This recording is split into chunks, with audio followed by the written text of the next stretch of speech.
마태복음 27장 15절로 26절 말씀 교독하겠습니다. 명절이 되면 총독이 무리의 청원대로 죄수 한 사람을 놓아주는 전례가 있더니 그때 바라바라 하는 유명한 죄수가 있는데 그들이 모였을 때에 빌라도가 물어 이르되 너희는 내가 누구를 너희에게 놓아주기를 원하느냐, 바라바냐 그리스도라 하는 예수냐 하니 이는 그가 그들의 시기로 예수를 넘겨준 줄 알미더라. 총독이 재판석에 앉았을 때에 그의 아내가 사람을 보내어 이르되 저 옳은 사람에게 아무 상관도 하지 마옵소서. 오늘 꿈에 내가 그 사람으로 인하여 애를 많이 태웠나이다 하더라. 대제사장들과 장로들이 무리를 권하여 바라바라 달라 하고 예수는 죽이자게 하였더니 총독이 대답하여 이르되 둘 중에 누구를 너희에게 놓아주기를 원하느냐. 이르되 바라바소이다. 내가 어떻게 하랴. 그들이 다 이르되 십자가에 못 박아야 하겠나이다. 빌라도가 이르되 어찌미냐, 무슨 악한 일을 하였느냐. 그들이 더욱 소리질러 이르되 십자가에 못 박혀야 하겠나이다 하는지라. 빌라도가 아무 성과도 없이 도리어 밀란이 나려는 것을 보고 물을 가져다가 무리 앞에서 손을 씻으며 이르되 이 사람의 피에 대하여 나는 무죄하니 너희가 당하라. 백성이 다 대답하여 이르되 그 피를 우리와 우리 자손에게 돌릴지어다 하거늘 예수는 채찍질하고 십자가에 못 박여 넘겨주니라. 아멘. 오늘은 우리 마음속에 예수님이 사형을 언도받고 로마 군병들의 손에 넘겨지셨을 때에, 그리고 십자가 골고다 언덕까지 올라가게 될 때까지 어떠한 수모와 고초를 당하셨는지 생각하면서 우리 주님을 마음에 깊이 모실 수 있는 그런 시간이 되기 바랍니다. 우리가 생각할 때에 이 동물의 세계, 특히 제가 이제 아주 인상 깊게 보았던 그 수중 동물의 생애 가운데 연어라는 게 있죠. 연어는 이런 간헐천에서 알로 부화해서 거기서 태어나서 일정 기간 동안에 이 간헐천, 소위 말해서 그러니까 민물을 좀 먹고 자라다가, 그리고 이제 몸이 좀 어느 정도 세파를 이길 만한 그럴 때쯤 돼서 바다로 나간대요. 바다로 나가면은 바다에서 뭐 1000마리가 나가면 거의 뭐 한 마리 살까 말까라니까 굉장히 생존율은 적은 거예요. 왜냐하면 바다에 나가자마자 큰 물고기들이 그냥 입 딱 벌려서 그냥 먹어버리니까 그것을 피하여서 살아남은 게 커다란 연어가 된다는 거예요. 그래서 몇 년 큰 대양에서 자라나는 연어가 알을 품고 새끼를 낳을 때쯤 되면은 자기가 태어난 대로 찾아온다는 거예요. 그 먼데도 저 오츠크해나 우리 저 러시아 그 추운 바다까지 가갖고 거기서 자란 애가 이렇게 한국 땅, 우리 양양에 가면은 남대천 양양에 가면 그 들어오는 커다란 그 간헐천이 있거든요. 산 속으로 들어가 있는 그런, 거기서 태어난 애는 거기까지 온다는 거예요. 자기가 어려서 먹은 물을 기억하나 봐요. 그 머릿속에 자기가 자라난 자리를 알아갖고 그 좌표를 찾아서 온다는 거예요. 오는 동안에 사람이라고 하는 커다란 그 배 있잖아, 어부들에게 잡히지 말아야 되고, 또 자라나는 과정 속에서 또 다른 물고기에 잡혀 먹지 말아야 되고, 결국 살아남아야만 오는 거예요. 오는데도 그 개천에 거꾸로 역류하여 올라와야 되는데 힘들다는 거예요. 오다 보면 인간들이 만들어 놓은 이런 보가 있어요. 물 내려가지 못하게 보 같은 것도 뛰어넘어야 되고, 낭떠러지 같은 거 폭포 내려갈 때는 쭉 타고 내려가는데 올라와야 될 때는 그걸 다 치고 올라와야 된대. 올라와 가지고는요 정말 조용한 물에 한잔한 데다가 알날 자리를 만들고 거기에다 알을 낳으면 수컷이 와서 자기의 정액을 뿌려준다는 거예요. 그리고 난 다음에 걔네들이 부화될 때까지 그 주변을 계속해서 보초를 쓰는 거예요. 그것까지 오르는 동안에 걔네들은 먹지 않는다는 거예요. 몸은 몸대로 막 상처나서 망가지고 여기저기 마다 찢어지고 깨지고 피나고 막 그래요. 그런데도 그 새끼들이 부화할 때까지 먹지도 않고 보초를 쓰는 거예요. 자지도 않고. 그 새끼가 한 마리 한 마리 나올 때쯤 되면은 어미가 죽는다는 거예요. 죽어서 자기 몸을 그대로 새끼들의 먹이로 주는 거예요. 새끼들을 위해서 먹이가 돼서 거기서 분해가 돼버려요. 그럼 거기서 이제 알에서 나온 애들이 그 엄마의 몸을 먹고 자라는 거예요. 기가 막히죠. 짐승, 뭐랄까요, 짐승이라고 하면 물중 수중에 있는 물고기가 그런다는 거예요. 자기의 종족을 번식시키고 유지시키기 위해서 자기 생명을 아낌없이 그렇게 희생하는 거예요. 그게 본능이라는 거예요. 여러분, 우리 인간도 자식을 위해서라면 늙어 죽을 때까지 고생하는 거를 당연시하죠. 그거를 당연히 하면서 희생을 하죠. 이런 희생을 통하여서 다음 세대가 살아갈 힘을 얻는 거고 살아갈 그러한 이유를 더 구체적으로 받게 되는 거더라고요. 우리 성도들은 그리스도의 죽으심을 통하여 다시 살아난 생명입니다. 그래서 오늘 저는 이 말씀을 묵상하면서 예수는 죽고 죄인은 살았다. 그죠? 예수는 죽고 바라바라고 하는 아주 밀란과 살인을 저지른 흉악범은 살았어요. 그러니까 예수는 죽고 죽는 대로 가고 죽어야 할 대기하고 있었던 죄인은 살아서 석방되는 일이 벌어진 거예요. 여러분, 이걸 생각해 보면은 정말 죽을 거를 생각하고 있었던, 이제 며칠 후에 죽을 거다라고 생각했던 바라바 입장에서는 이 웬 행운인가, 그렇죠? 웬 일인가 하는 생각이 들 것 같아요. 자기는 이제 죽었구나, 이제 끝장났구나, 이제 내가 이 사회를 문란시키고 이 흉악죄를 저지르고 강도와 살인을 저질렀으니까 나도 이제 죽임 당했구나, 이렇게 하고 완전히 포기하고 있었을 그 시점에 그는 석방, 유월절 특사로서 석방이 된 거예요. 유월절 특사로서 백성들이 구하는 죄인 하나를 풀어주게 돼 있다는데, 하필이면 바라바를 저들이 청구하여 그 사람을 풀어주게 했다고 했을 때, 바라바는 백성들에게 은근히 인기가 있었던 것도 아니고 어떻게 보면 말입니다, 회피 인물이고 어떻게 보면 두렵게 하는 인물이었을 텐데, 그는 살아나고 예수는 존경받고 사랑받고 칭송받았는데 죽임당하는 이 기가 막힌 일이 벌어진 거예요. 오늘 성경 본문의 말씀을 보면은 사람들이 20절에 보면 대제사장들과 장로들이 무리를 권하여 바라바를 달라고 하고 예수를 죽이자라고 하게 만들었다는 거예요. 조작을 한 거예요, 조작. 그러니까 예수는 죽이자, 어떻게 죽이냐, 십자가에 못 박아야겠습니다, 십자가에 못 박게 하십시다, 이러면서 지금 여론을 들끓게 해가지고 예수는 죽이는 쪽으로 몰고 가고, 바라바라고 하는 흉악범은 살려주는 쪽으로, 은총을 베푸는 쪽으로 가자는 거예요.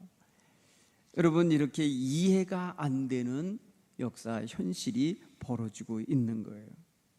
사랑하는 성도 여러분, 그런 면에서 우리가 생각해 보면은 정말 세상은 이해 안 되는 일들이 벌어지고 있어요, 지금도.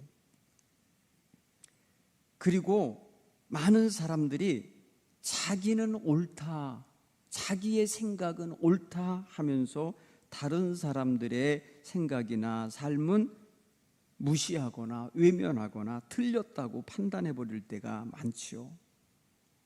여러분, 오늘 이 빌라도가 내리는 이 사형 언도는 사실 잘못된 거죠. 우리는 잘 알아요. 누가복음 23장에 보면은 빌라도가 나는 이 사람에게서 죽여야 할 죄를 찾지 못하였노라, 그냥 때려서 놓아주리라, 이런 의견을 몇 번이나 피력을 합니다. 아무리 생각해보고 아무리 둘러봐도 예수를 죽여야만 할 죄를 찾지 못했어요. 그래서 자기 의견이 잘못됐나 싶어서 헤롯이라고 하는 임금에게까지 한번 더 보내봤어요. 근데 역시 헤롯도 죽일 죄를 찾지 못하고 돌려보냈어요. 그래서 헤롯은, 빌라도는 할 수만 있으면 이 예수를 놓아주고 싶었어요.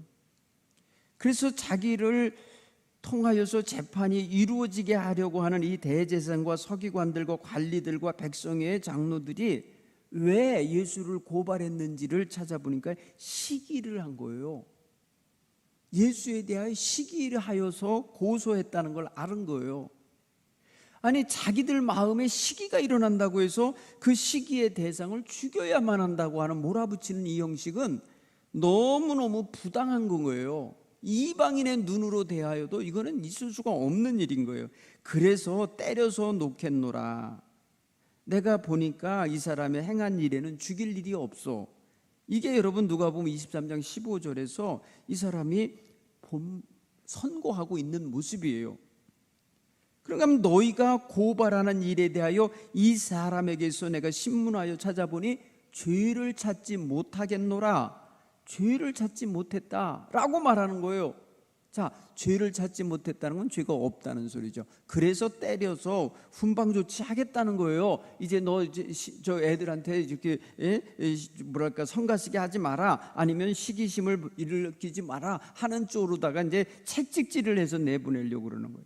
그런데 백성들은 소리를 질러서 그를 십자가에 못 박으소서, 십자가에 못 박으소서 하면서 십자가의 형을 자기네들이 구형을 하는 거예요. 마치 검사가 변호사는 죄를 깎으라고 그러는데 없다고 말을 하려고 하는 사람이고, 검사는 죄가 있다고 말하는 사람이고, 죄를 지었으니까 이렇게 벌을 받아야 된다고 벌을 구하는 사람이 검사예요.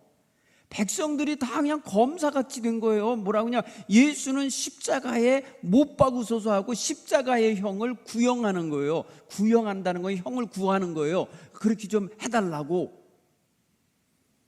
지금 말입니다, 예수님을 놓고 재판하고 있는 이 재판정의 분위기가 일대 다수의 형국으로 여론 재판으로 변질되고 말았어요. 여러분, 객관적인 증거 위주의 정당한 재판이 되어야 할 빌라도 법정이 바깥 사람들과 연결이 돼가지고 구경하는 사람들, 그 판결에 이렇게 방청객처럼 들어와 있는 사람들하고 연결이 돼가지고 거꾸로 돼가는, 그러니까 재판장이 아무 힘이 없고 구경꾼들이 힘이 있는 이런 재판으로 변질돼 버린 거예요.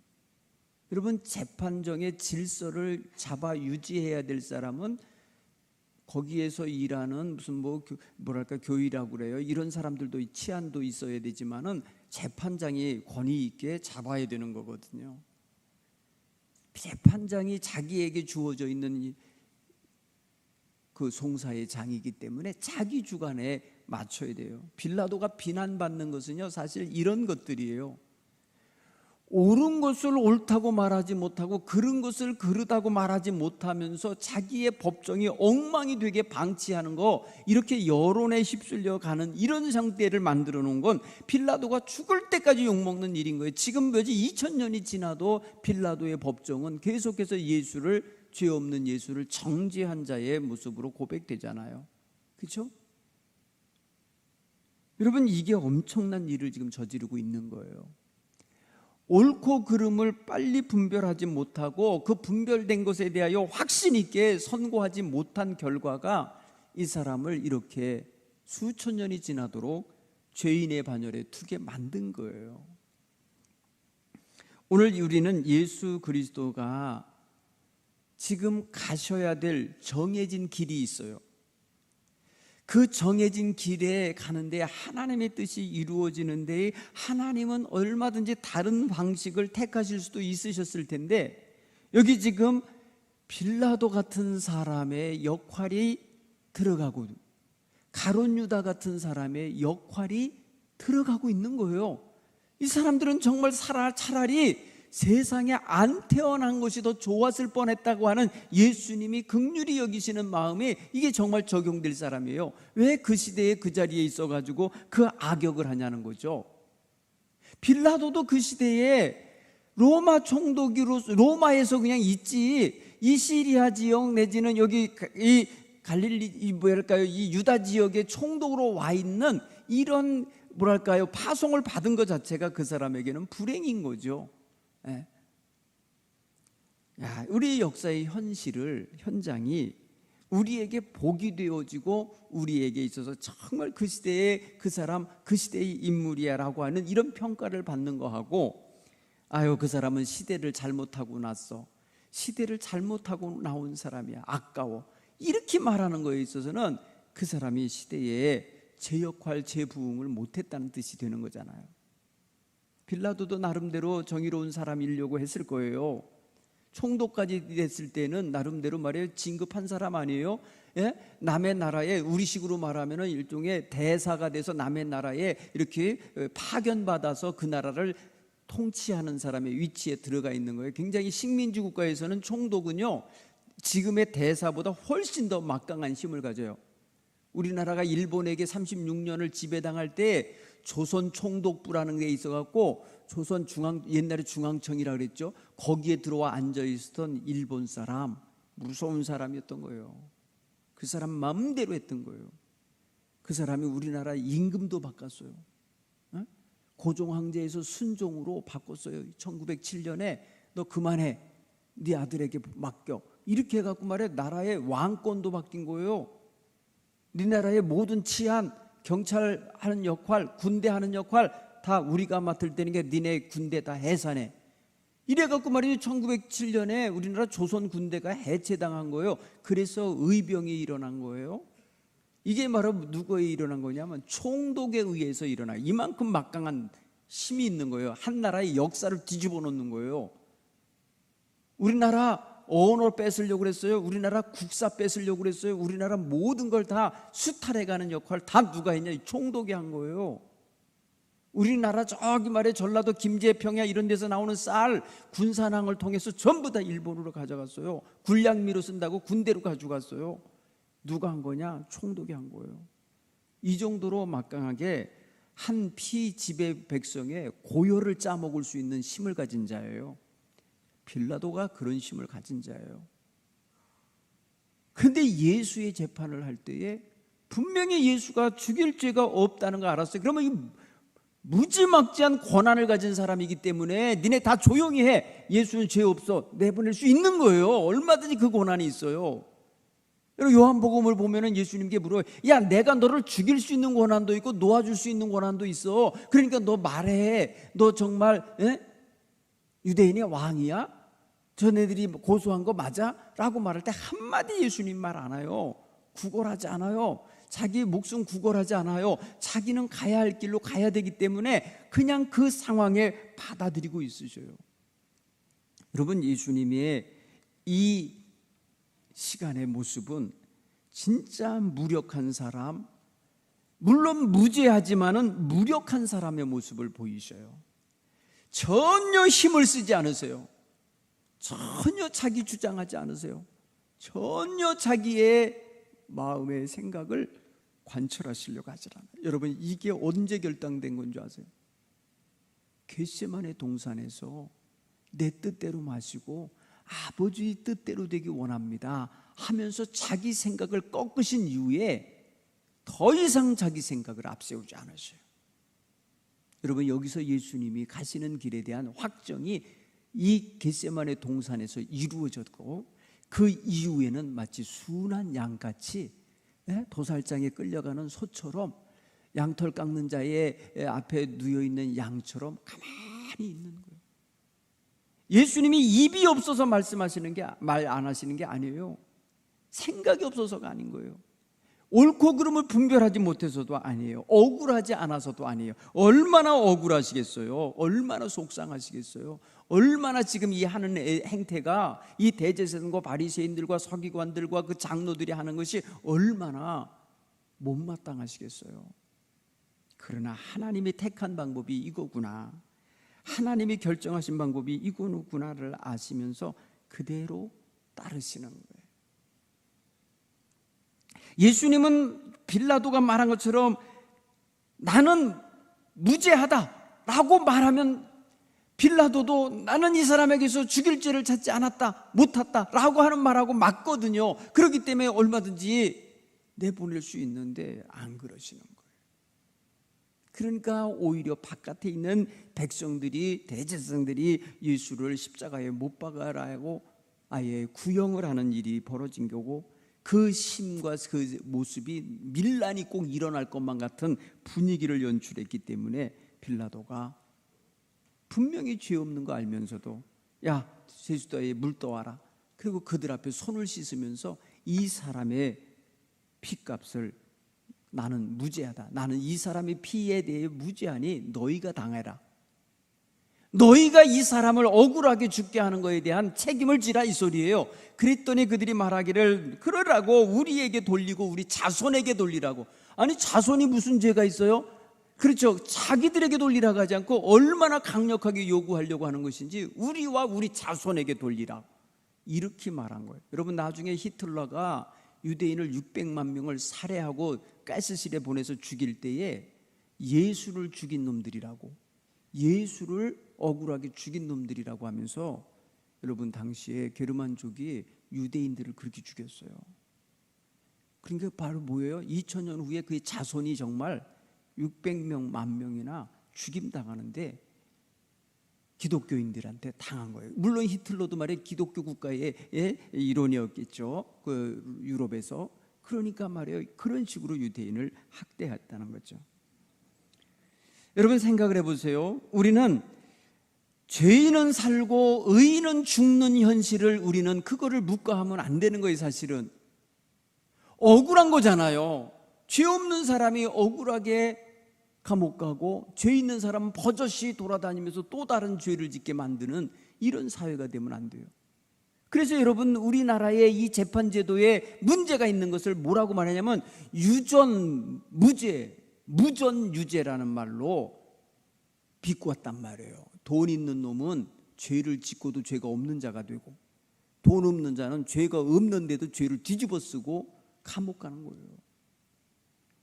얼마나 강력한 힘을 가진 변호사를 쓰느냐 안 쓰느냐에 따라서 죄가 있느냐 없느냐도 바뀐다니, 이 말이 되느냐는 거예요. 이게 여러분 부당한 세상이죠. 여러분, 지금 분명히 재판장인 빌라도는 예수님이 아무 죄 없다는 거 알아요. 죽일 죄가 없다는 거 알아요. 그의 부인까지도 이 선한 사람의 이분에게 아무 손도 대지 마세요 라고, 내가 오늘 밤 꿈에 내가 너무너무 힘들었어요 라고 하면서 이 여인도 어떤 영향이, 어떤 관계였는지 몰라도 말이에요, 예수님 꿈을 꿨다는 거 아니에요. 그죠? 이렇게 자꾸 다 작아와지는 자기 마음의 확증도 있고, 헤롯이 준 확증도 있고, 자기 부인이 주는 확증도 있고, 그 다음에 예수와 대화를 해보니까 이분은 전혀, 이 사람은 저 사람들이 고소하는 것 같은 죽일 죄가 있는 사람이 아니라는 게 다 명명백백한데도 그것을 바르게 언도하지 못했다는 거예요. 석방선고를 못했다는 거예요. 이것 때문에 빌라도가 비난을 받는 거예요. 사랑하는 성도 여러분, 우리는 옳으면 옳다, 그르면 그르다를 말해낼 수 있는 용기도 있어야 되고 확신도 있어야 돼요. 단 조심할 게 정말 사실에 근거한 건가, 정말 진실에 근거한 건가를 분명히 알아야 돼요.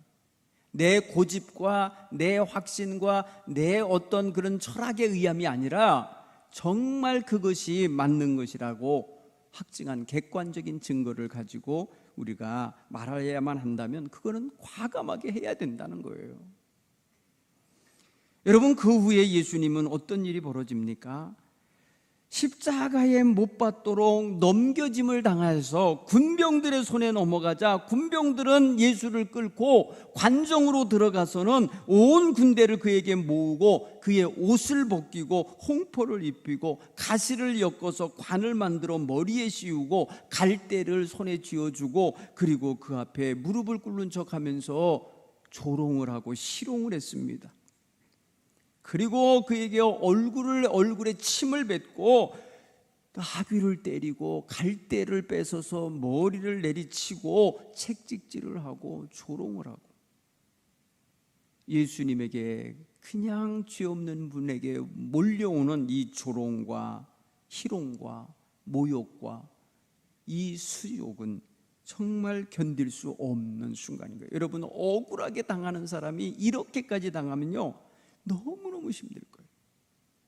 내가 정말 죽을 죄를 지어서, 내가 정말 흉악한 죄를 지어서 감옥에 들어가서 그런 조롱을 당하고 그런 핍박을 당한다면 달게 받아야 되죠. 달게. 그렇죠. 내가 내 죄가 있지, 뭐 내 죄값이지 하면서 무마시키면서 견딜 거나, 그러지 않은 사람, 무지한 사람이 이런 모욕을 당할 때는 일반인들은요, 가슴이 터질 것 같은 속상함과 분노와 이 억울함이 있을 거예요. 그렇죠? 그럴 수밖에 없을 거예요. 예수님이 지금 그런 형편이 아니었겠냐는 거예요. 아무 죄 없이 이런 조롱을 당하고 이런 어떤 희롱을 당하며 이리저리 끌려다니며 두들겨 맞고 침뱉음을 당하고 모욕을 당하는 건 말 그대로 예수님은 그럴 만한 죄를 지어서가 아니라는 거예요.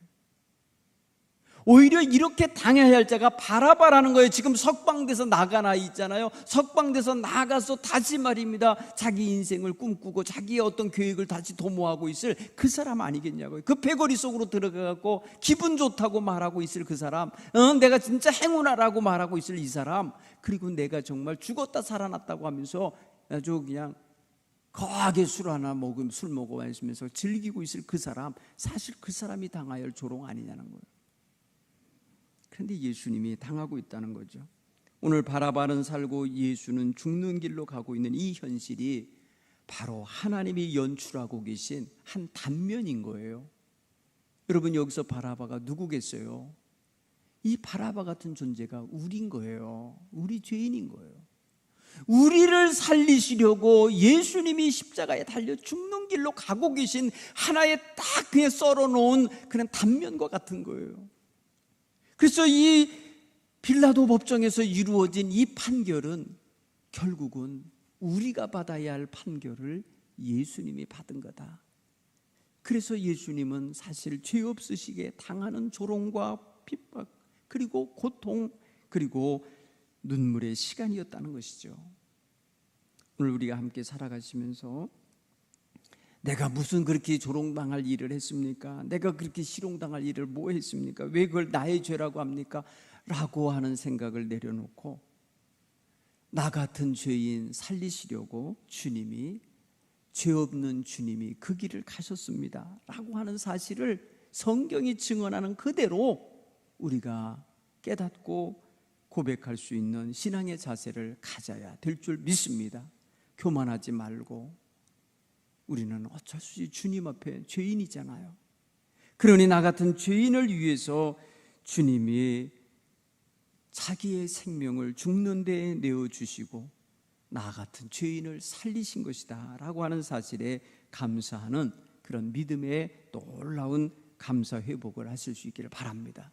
사실 이 감사만 회복하면요, 우리는 나머지 어떤 삶의 고난이나 역경이나 어려움도 이길 수 있는 가장 근본적인 감사라 믿습니다. 구원받은 감사, 구원에 대한 확신과 감격을 갖고 있는 성도의 감사는 참으로 세상을 이길 수 있는 감사인 줄 믿습니다. 구원받은 것, 그거 하나로 감사해 갖고 이제 내가 고난이 와도, 내가 이런 압박이 와도, 이런 모욕이 와도, 이런 여러 가지 나에 대하여 와지는 세상 공격이 있어도 견딜 힘을 얻게 될 줄 믿습니다. 오늘 저와 여러분 주님의 은총을 가슴 깊이 생각하면서 묵상하면서 기도하시는 이런 아침 되시길 간절히 축원합니다. 이 시간 함께 우리 기도하십시다.